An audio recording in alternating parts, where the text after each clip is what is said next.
함께 읽어가는 말씀 예레미야가 4장인데요. 선지자 예레미야가 하나님 앞에 슬픔의 노래를 부르며 기도했던 네 번째 애가입니다. 계속적으로 어떤 분위기냐, 우리가 계속 읽어오는 것처럼 예루살렘이 패망하게 되고 유다 나라가 결국 다 망하게 되면서 포로로 끌려가게 되고 남아있는 사람들의 그 참상, 그 모습, 그것에 대해서 슬픔의 노래를 부르면서 하나님 앞에 간절하게 기도하는 이 선지자의 모습을 우리가 계속해서 확인합니다. 당시에 이스라엘 백성들의 생각이 어떤 생각이었느냐, 오늘 우리가 읽은 말씀에서도 보면은 이러한 일이 미처 우리에게 임할 줄은 몰랐다, 이런 생각을 했었는데 실제로 하나님이 예고하시고 경고하셨던 일들이 자신들에게 이루어지는 걸 보면서 굉장한 충격을 받게 된 것입니다. 우리가 읽은 말씀 가운데서 이렇게 표현했죠. 12절 말씀에 보면은 대적과 원수가 예루살렘 성문으로 들어갈 줄은 세상의 모든 왕들, 천하 모든 백성이 믿지 못하였었도다, 이렇게 말합니다. 설마 이런 일이 우리에게 닥칠 줄은 몰랐다. 우리만이 아니라 주변에 있는 나라들조차도 이러한 일들이 미칠 줄 몰랐다, 이렇게 말합니다. 당시에 이 유다 백성들이 가졌던 나름의 확신이 무엇이었느냐? 그 확신은 그런 일은 우리에게 없다. 여전히 우리에게는 성전이 있고 여전히 우리에게는 하나님이 계시다. 그러니 우리에겐 이런 일들이 닥치지 않을 거다, 이런 생각을 계속했습니다. 이런 생각을 갖게 된 중요한 이유는 당시에 거짓된 선지자들이 이게 하나님의 뜻이라고, 이게 하나님의 말씀이라고 계속 가르쳤기 때문에 그래요. 당시에 정치적인 지도자들 같은 경우도 헛된 도움을 찾으려고 얼마나 많이 주변의 나라들을 손잡으려고 애를 썼는지 모릅니다. 주변에 힘을 의지하고 주변 나라들과 동맹을 맺어서 그 나라가 도와줄 줄 생각하고 열심히 하나님을 찾기보다도 그런 상황적인 도움을 찾는 일에 바빴고, 이러한 정치 지도자들과 함께 결탁한 많은 거짓된 선지자들은 하나님은 언제나 우리의 편이시다, 하나님 언제나 우리를 지켜주시고 돌봐주셨다, 그러한 일들은 우리에게 닥치지 않는다, 이렇게 계속적으로 그 백성들의 눈과 귀를 막아버리게 된 겁니다. 그리고 고쳐라, 돌아와라 하시는 하나님의 음성을 듣지 않게 되니까 이런 일이 닥치게 된 거거든요. 그럼에도 불구하고 많은 사람들은 설마 그래도 이렇게까지 될 줄이야, 이런 생각을 가진 겁니다.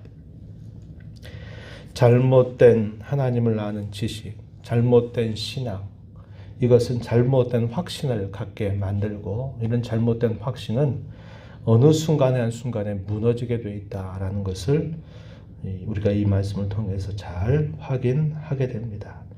그래서 오늘 우리가 읽은 말씀 중에도 13절에 보면은 이렇게 말하죠. 성읍 중에서 의인의 피를 흘렸던 선지자들의 죄, 제사장들의 죄악 때문에, 이렇게 하나의 원인을 이야기해 줍니다. 또한 그뿐만 아니라 전체적으로 당시 그 유다 백성들의 모습이, 그들의 죄가 주변에 있는 어떤 죄악들보다도 더 중했다라고 말해 주기도 합니다. 6절 말씀 보면은 이렇게 표현을 했어요. 전에 소돔이 사람의 손을 대지 아니하였는데도 순식간에 무너지더니 이제는 딸 내 백성의 죄가 소돔의 죄악보다 무겁도다. 옛적의 소돔과 고모라가 사람의 손을 대지 않고 한순간에 망하게 되었던 일들을 이야기하고 있는 겁니다. 하늘로부터 유황과 불비가 내려서 사람들에 의해서가 아니라 그야말로 하나님이 내리신 징벌이라고 하는 걸 분명히 보여줬던 역사가 있었는데, 이제는 내 딸 백성의 죄가 이 소돔의 죄악보다 무겁다라고 말하고 있는 것입니다. 헛된 확신을 가졌죠. 그리고 그들의 죄가 이방 나라의 죄악보다 더 컸다라고 말하고, 백성들이 이끌었던 지도자들은 부패해서 그들에게 잘못된 확신을 심어주고 잘못된 신앙을 그들에게 부추겼던 일들이 어우러지게 되면서 그들이 그러한 일을 당하게 되었다고 말합니다. 또 정치적으로는 어떤 일이 있었냐면 17절 우리가 읽은 말씀에 보면은 이렇게 말하죠. 우리가 헛되이 도움을 바람으로 우리의 눈이 상함이여 우리를 구원하지 못할 나라를 바라보았도다. 이렇게 말합니다. 헛되이 도움을 바랐다. 이 말은 주변 나라들과 동맹관계를 맺어서 그 주변 나라의 힘을 의지해서 그들이 당하고 있는 어려움을 극복하려고 온갖 노력을 기울였다고 하는 겁니다. 하나님을 모르는 이방 백성들은 그렇게 할 거예요.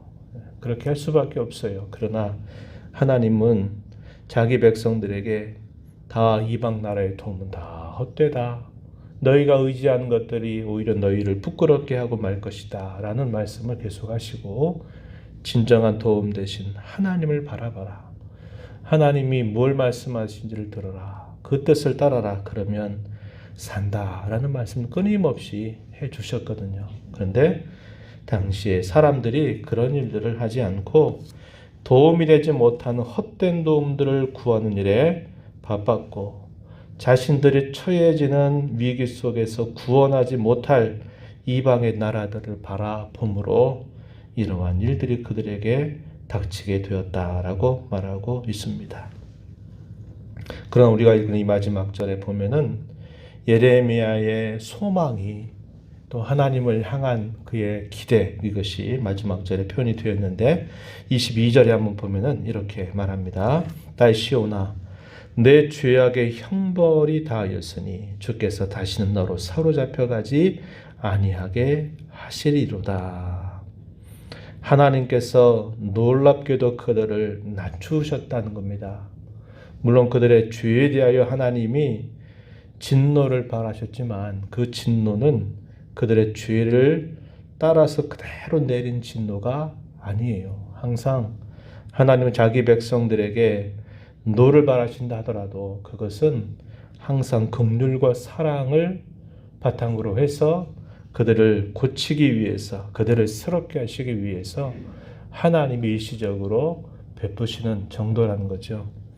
하나님께서 딸 시온을 향해서 내 죄악의 형벌을 너희가 받았으니 다시는 사로잡힌 일이 없게 될 것이다. 이 말은 하나님이 다시 그들을 회복시키고 새롭게 하실 것이다 라는 소망이 표현되어 있다는 겁니다.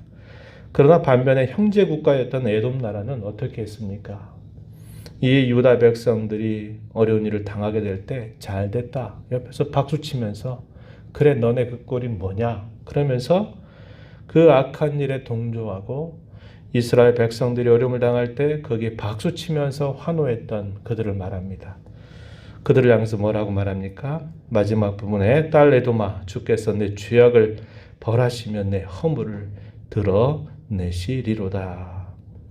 유다 백성들에게는 하나님이 징계의 손길이 이미 임했지만 이제 너희에게는 이제 무서운 심판이 닥쳐오게 될 것이다 라고 이렇게 말하고 있는 것입니다. 이 말씀을 보면서 우리는 지금 우리가 처해져 있는 이런 상황 속에서 어떻게 해야 될까?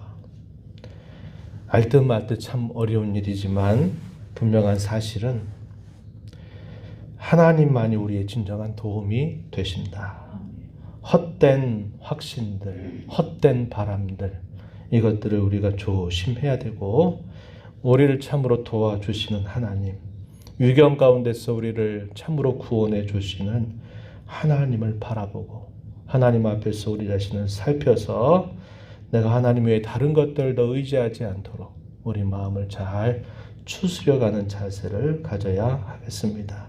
하나님 아버지, 이 귀한 새벽 시간 또 저희들을 깨워주셔서 오늘도 조심스러운 마음으로 우리의 구원이 되시고 도움이 되시는 하나님 앞에 나오게 하시고 오늘도 말씀을 통해서 헛된 확신을 갖거나 헛된 도움을 바라보거나 헛된 바람을 가지고 살아가는 저희들의 모습이 되지 않고 오직 우리의 구원과 도움이 되시는 하나님, 우리의 상황을 좋게도 하시고 또 때로는 어려움 가운데 두시기도 하시고 살리기도 하시며 죽이기도 하시고 높이기도 하시고 낮추시기 하시던 하나님의 손길 앞에 겸손한 마음으로 하나님의 은혜와 긍휼을 구하게 하시니 감사합니다. 하나님 아버지, 옛 유다 백성들이 상상치 못했던 어려움 가운데서 참으로 그 어려운 공경 가운데서 하나님을 바라보라고 끊임없이 말씀을 들려주시는 것처럼 이 공경 가운데 있는 주님의 자녀들, 저희들 모두가 오직 하나님을 더 바라보고 의지하는 귀한 시간들이 되도록 인도하시고 사회적 거리 두기는 잘 지켜가면서도 하나님을 더 가까이 하는 일에 마음을 기울이고 힘을 다하는 저희들의 모습이 되도록 인도하여 주옵소서. 은혜의 보좌 앞에 나와서 구하는 모든 간구를 주께서 귀 기울여 주시고 하나님의 크신 은혜를 내려주시기를 간절히 바라며 예수님 이름으로 기도하옵나이다.